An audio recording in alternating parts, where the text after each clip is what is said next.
Hello and welcome again to the Mustard and Mayo channel. Today we're going to be talking about the new vehicle added to the fleet, the new project. I think it's going to be kind of a fun one. It is the 92 Toyota Previa you see behind me here. So let's switch this camera around and take a look at what we've got.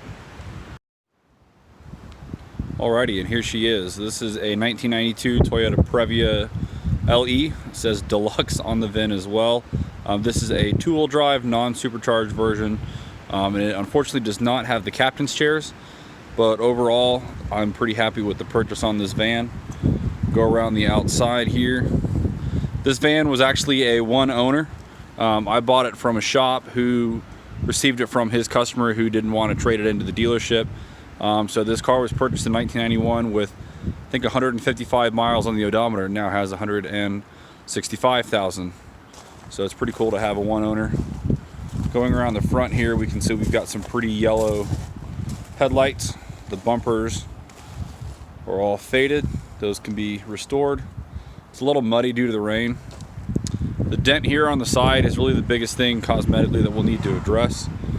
I'm fairly certain from where the location is of this and the size that it is. You can kind of see here it's pretty decent. It's been there for a while.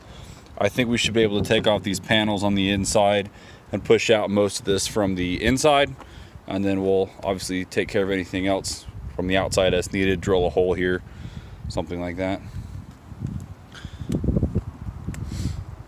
No other rust around the car, nothing underneath of it. Come around the back, taillights are in good shape. We do have some more surface rust here on some of these things. That's kind of the theme with this. Looks like some of the badging is falling off, which is fine. We'll just clean that up with some Goo Gone. Probably get the rest of that out of the paint. Coming back around, small dent on the back panel there. More surface rust up here on the top where the roof rack is. And it's really just on this one side, so I'm thinking it's just how it sat in the sun for so long. But again, that shouldn't be too hard to get cleaned up. So overall on the outside, actually pretty good shape. Now let's go look in the inside. So anything from Toyota that's blue, they also give you a blue interior, and that is definitely the case here. We can see we do have the nice, good fabric up here on these front seats. There are a little bit of some dirty spots. I don't know if you can tell, a little bit of discoloration here. Some of it's funky with the sun, but we can kind of see there's some stains right through here. Looks like just some grease, some things that should come out pretty easily. Overall, I'm really happy with the condition of the seats. The frames aren't bent or tweaked, or the seats aren't torn or anything like that. Coming around the futuristic dashboard here. You can see it's got this funky kind of W shape. And everything again here is present at least. This is an automatic transmission with overdrive. So no stick shift, no gear selector or anything like that. We can see here no check engine lights when it's running, which is kind of weird. Couple little things that we'll clean up here. Looks like somebody stuck something there, maybe a phone mount. Maybe kind of the same thing here. We've got some lovely bald eagle stickers up here that looks like they've been there for a little bit, so that'll be kind of fun to remove. Now what's interesting with this car is it has an antenna mounted on the windshield here, right here. It has this like coax looking cable plugged into it, and on this side we have what looks like a microphone right over here, like maybe from like a Bluetooth stereo that might have been in this thing. But I don't even know if this thing's ever been out, honestly, because this is the original Toyota factory head unit. Now there's some funky stuff going on inside here, and the same is the case inside this pocket here. Looks like just, somebody that would own a van would have some sticky stuff. But that's all easy to be cleaned up. No cracks in the dashboard, which I don't know if that's a common thing or not with these, to have clean dashboards, but either way I'm happy that it's all here, all in good shape. Now some interesting things I've noticed about this van that you won't see in like the Doug DeMuro videos is they've done some really smart things. So you've got windows everywhere you look. When you're sitting in here, you're literally in a fishbowl. I mean, it's a glass bubble for sure. So to kind of compensate for all this glass in case they fog up, they actually have right here next to the windows these tiny little vents which I imagine blow air up onto the window here to kind of keep them defogged, which I think is just kind of interesting. So we've got up here, we've got the clock and everything. The bulb is out. I mean, the bulb is there, but it's not working. And then we just need to get the dome light cover. So that's not a big deal. I'm sure that's something pretty easy to source. But we can see that. I'll show you on the front of the windshield here. There's that, it's like a satellite radio antenna, or maybe like a CB radio or something like that. I don't know.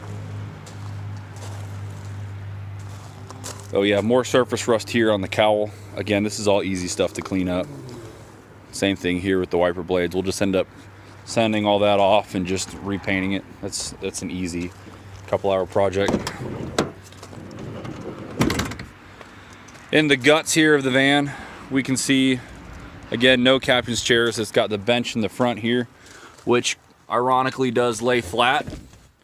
I'm curious to lay the back seats down and see if somehow those connect like it's you know, almost a bed. I'd be curious to see if those things connect, because if you look at where the seats match up here, especially if you were to take the headrests off, it looks like that seat would lay down and it would almost be a flat scenario. So that would be kind of cool, as I'm planning on possibly using this as like a camper van. So we'll see what's going on with that. I haven't had these seats out yet. But from what I understand, I believe there's some pretty easy latches down here, right there. And you can see the same thing over there. And I'm fairly certain this whole thing should just slide out pretty easily. Looks like we've got the jack and the tool sitting up underneath of there as well. Good to know. Overall, carpet's in good shape. I mean, it's not been professionally maintained, but it's at least, you know, no holes in it or anything like that. The seats down here, you can kind of see they're up in the up position right now. The straps and everything are in good shape. That's where they hook onto the handles. I could easily unhook this, start to lay it down if I wanted to. I'm gonna leave it up for now. Now, the interesting thing about the roof here is, if you've seen the Doug DeMuro video, he points out the fact that you do technically have a rear vent unit. Now, I don't think this has any kind of air conditioning coming from it. If anything, I believe it just has heat. There's a switch up here on the dashboard. I don't know if you can see that or not, but it's this top. Let me just come around.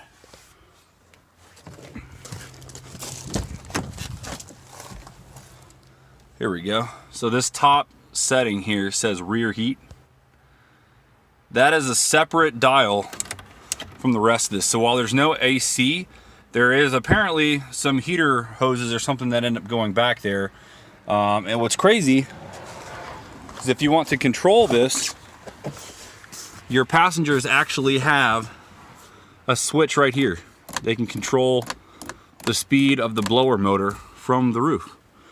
Which, I mean, I don't know about what technology was doing in 1991, 92, 93, but to be able to control that from the rear is I would think, pretty high speed for the time. One of the cool features that I think about these vans that was pointed out in the Doug DeMuro videos is, you can see here in the doors, that is actually the pass-through for air from the front. The sun is killing me. From the front of the car to the back of the car. So when that door is closed, it actually connects into here. And I don't know if it's part of this whole system, but I think it is. I'm pretty sure when you close this door,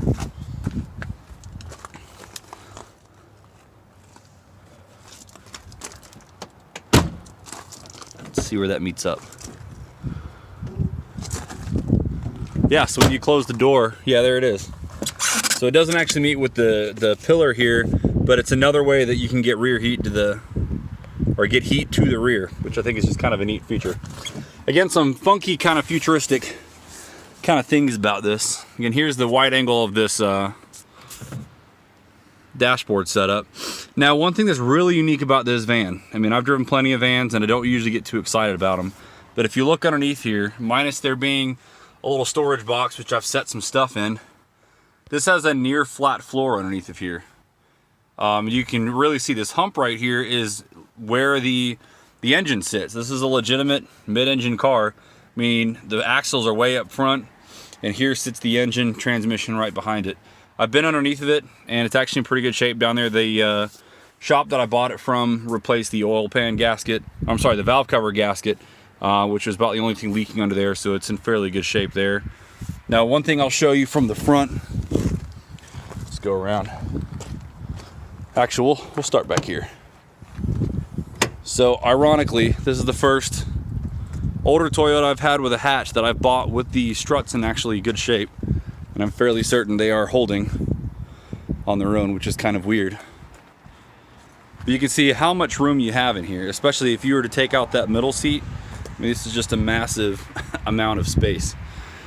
It's just unique how these headrests and everything, they have their own space.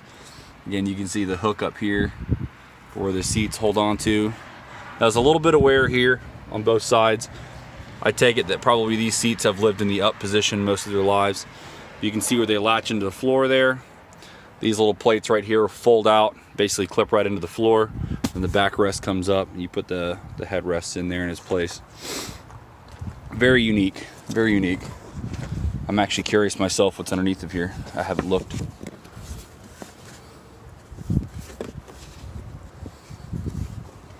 I don't think there is anything under there. I'm probably wrong, but just from looking at it, this looks like it's just insulated. Yeah. No spare tire under there. Might be underneath of the car. Yep, there it is. Looks like somebody's replaced the struts at some point. Looks like maybe some Monroe, or God forbid some Conies. That'd be funny. We'll close this hatch. I checked this out earlier. There's only the beginnings of some rust underneath of here, which is also nice because when you have a Toyota hatchback, that's just where they're always going to rust first. It's where moisture collects, and there's only some surface rust there, which is nice. So coming back around, you can kind of see in the sun right here, there is definitely a little bit of color in this paint.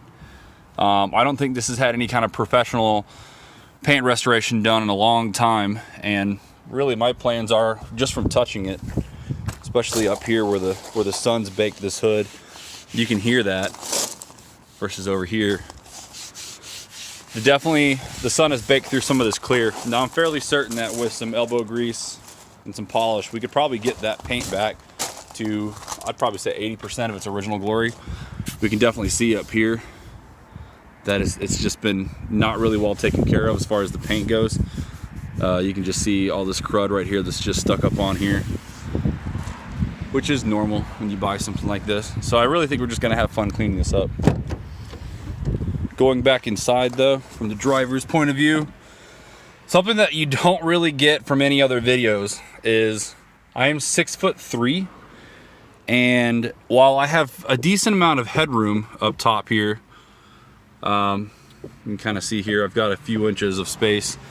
The legroom is not as great as you would think. Now when your feet are in the pedal box, I mean, I can actually extend my legs all the way out, and it's fairly comfortable. But what you don't know, unless you've owned one, is you have on either side, that's your wheel well right here. You can see you've got the floor and the wheel well, and the same is the case over here. So if I move my feet out of the way, you've got the wheel well right here. So when you close this door and you're all the way in here, you've only got just the pedal box to put your feet. So what I've been doing so far is I've been driving this thing around, is a lot of times I end up resting my feet, and you can kind of see I'm not the first to do it, but I end up resting my feet right over here. You know, if you've got cruise control going or something like that, and it's actually more comfortable than you would think, but it's definitely a little weird because I've never had a car that's had such a cramped footwell space, at least on such a large, oversized vehicle. So that's kind of the amusing part of it. You know, again, here sits the engine. The access panel underneath it is under the seat. I'm not going to fold that down for now. Got these locking armrests that you can put in any position here, even all the way down. So that's kind of nice. They're nice and sturdy. You get the same thing for here. And the chairs are actually pretty comfortable as you're going down the road. And then the other thing is when you're in here, you're fairly tall. I mean, again, you're sitting on top of the engine here. You know, the seats are high enough as well. I mean, you can see, you know, just from looking at the distance from the ground to the kind of floor pan here, you've got some decent ground clearance. And when you're in traffic, you're actually sitting about the same height as some Suburbans and things like that, which is kind of just a weird weird thing from somebody who usually drives, you know, MR2s and Celicas and, you know, obviously my G35. We can definitely see how much ride height we have from just looking at it back here. It's a decent amount of gap right here. It's a little bit better up front, so it's got a natural rake to it, but definitely interesting. So what we're going to do with this van is basically just clean it up. I mean, I paid very little money for this car. The car was actually $700, and then put a $100 alternator in there, and that was really the only thing it's needed so far. Oil change was done right beforehand. The transmission fluid was changed regularly. So what we're going to be doing is just cleaning this thing up. We're going to cut and buff this paint a little bit. I've already got the kit. We're going to polish these headlights up, get the yellow back, get them back to being clear again.